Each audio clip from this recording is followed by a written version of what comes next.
that I want to be, and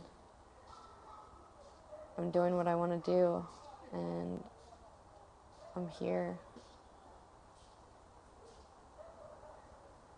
And I don't plan on going anywhere. The day after I arrived in Los Angeles for my new life, I was worrying about starting a new career, making a new life for myself, and trying to find a place to live. My name is Jennifer Braddock, and I am a second camera assistant in the film industry. My parents came in from all the way from Florida with this truck of all my stuff. Good, how are you? Mm. Thank you for coming. And they're leaving tomorrow night, late. You made it. Yay! I hope your things made it. I guess all my stuff's here. This is so cute. Yeah, you want to see it? Yes, I do. I know. I guess I'm here in California. Not much. I am living with multiple sclerosis, and I've had it for 4 years now. Oh, this is so cute. Oh, look at this. So this is one of the living rooms, and then here's the other living room. Wow. I was 18 when I was accepted to the Florida State University Film School, and I thought film school was going to be, you make movies. Taylor and I met through a mutual friend. I had a friend named Tom who was a senior in the film program when I was a freshman, and Taylor was Tom's friend. It was our third narrative film, and I was your director of photography. I was shooting it, and so, I was so sick, but I was like, we got, nothing's stopping us from shooting this.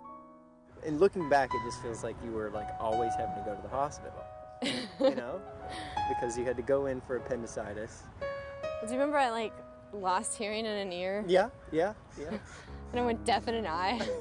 Wait, you went deaf in an eye? I mean,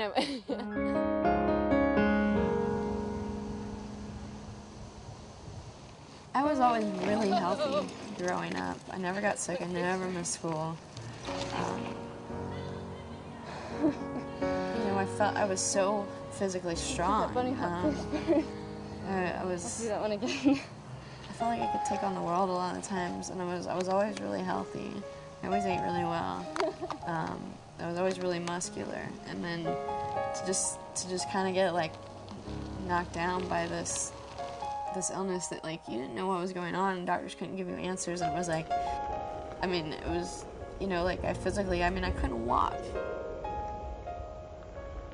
I remember them pushing me around in a wheelchair, and my head just whirling all over the place, and I couldn't focus my eyes, and them doing all these vision tests and flashing black and white screens at me, and it was just to get knocked out like that, and you used to be so physically strong, and you're looking at your legs and you see all these muscles there, and you used to be able to run track and play soccer, and I used to be a gymnast, and knowing what you're physically capable of, and then one day you can't walk, it's really tough.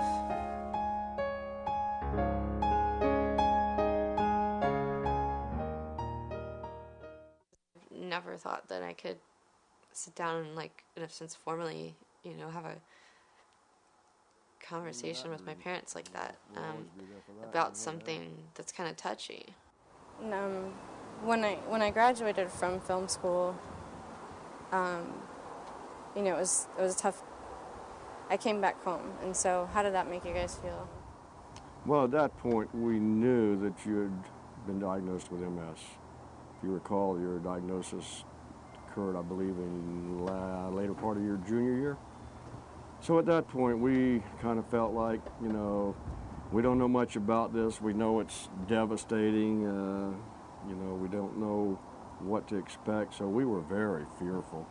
So like any parent, we felt like the best thing you could do was be right there under our wing until we learned more and knew more. Because face it, with your condition, we were learning as we went. And from what I've seen now, we're going to always be learning as we go. We'll never know what the next day is going to be. At that point, we were preparing ourselves, I guess, for the worst next day. But it didn't take long to realize that that's not the way to do it.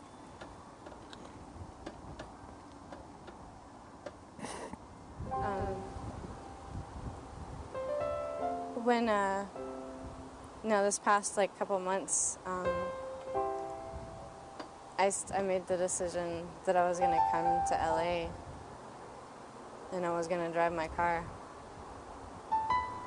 And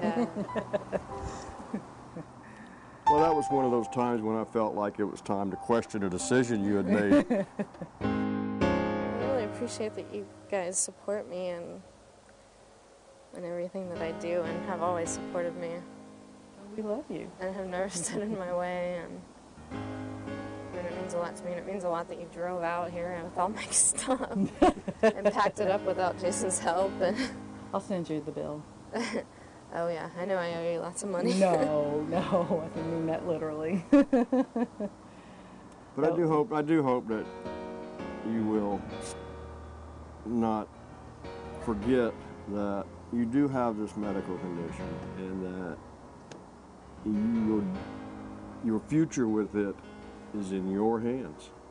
The professionals that we have turned to have all told us that it's basically something you need to learn to manage. Each day it's going to be a new challenge. But so far, I mean, you've managed well. You've done very well. We're very proud of you, and I don't regret any decision you've made. You seem to be headstrong in your direction, and I will support you all I can along the way. Being headstrong is a good thing to have with this disease because you're taking charge.